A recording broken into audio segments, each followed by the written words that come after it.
Had a few questions recently sent through to me on Instagram asking me about Sondes, so I thought I might do a video and show you guys what I use. So when it comes to locating stormwater pipes or sewer pipes or anything really that I can put the camera up, generally that's my go-to. I'll use the camera, push the camera up the pipe.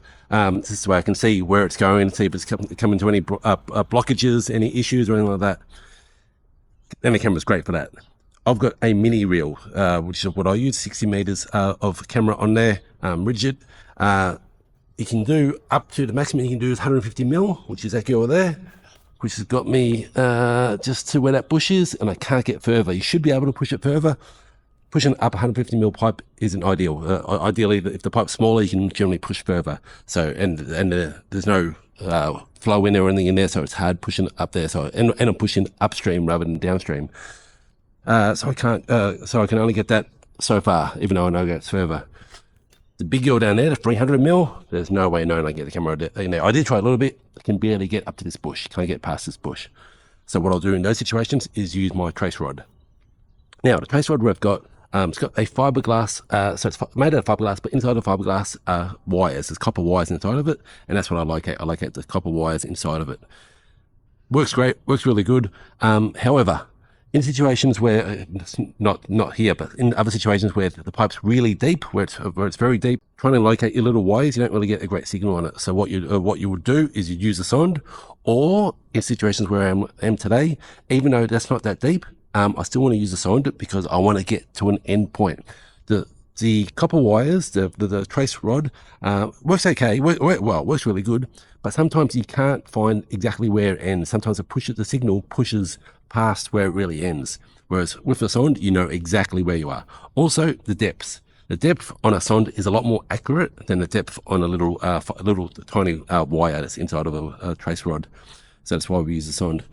So I'm going to put the sonde up that pipe there, and hopefully we'll be able to get right to the end, or as far as we can. So there we go. Unfortunately, I'm not going to be able to see what I'm getting to, where I'm getting to. So on the other side, to see all these columns coming down, turns out there's down pipes going in these columns, which I didn't know. It's only when I push the camera up the pipe, I can see another offshoot coming off it. So, and I guess it makes sense when you look at the pillar going out the side there.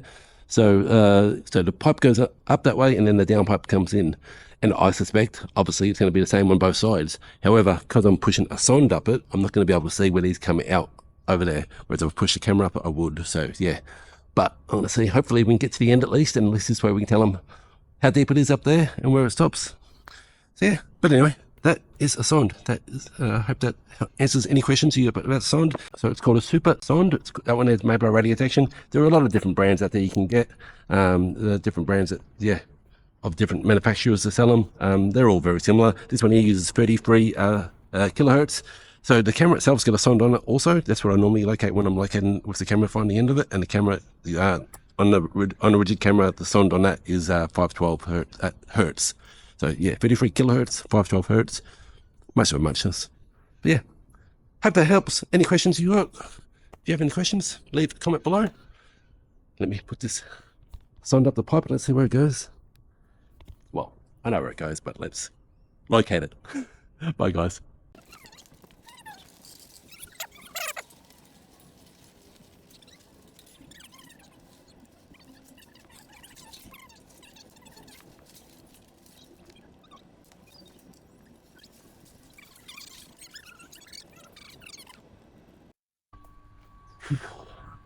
Not great. I mean, look, better than we were able to get with the camera, but still not ideal. So that is where I've got the sonde to. I can push it up to here. As you see, as I've gone through, I can get a depth. So 1.3 meters deep there, 1.3 meters deep there, 1.5 down there. So it's obviously heading downhill. But I was hoping I could get it the whole way up to the end. I can't, however, but I'm sure these are down pipes coming down. So I'm just going to tell them that I suspect we're going to have to do a quality seed. I suspect that there's stormwater from there coming down through here, just because of what I've seen through here. But I can't push it past it. I don't know. Again, if I had the camera, I'd see what's going on. For some, it's either blocked there, or I'm getting around on the bend and I can't get it. I pushed back, I pulled back and forward a few times, but yeah, I can't get it up to it. But that's the disappointment. So what we could do, And it depends how critical this is to the customer. What we could do is get a tractor camera and then a CCTV tractor camera, and then drive the camera up the pipe, and then doing it that way, then we'll see what we're coming across, and you'd then be able to locate it as well. So I'll give them that suggestion, but for now, I'll survey it and show what we've found to date, and then they can decide from there. Okay, bye. Yeah, any questions about the Sonde or any other questions about what we do, leave a comment below.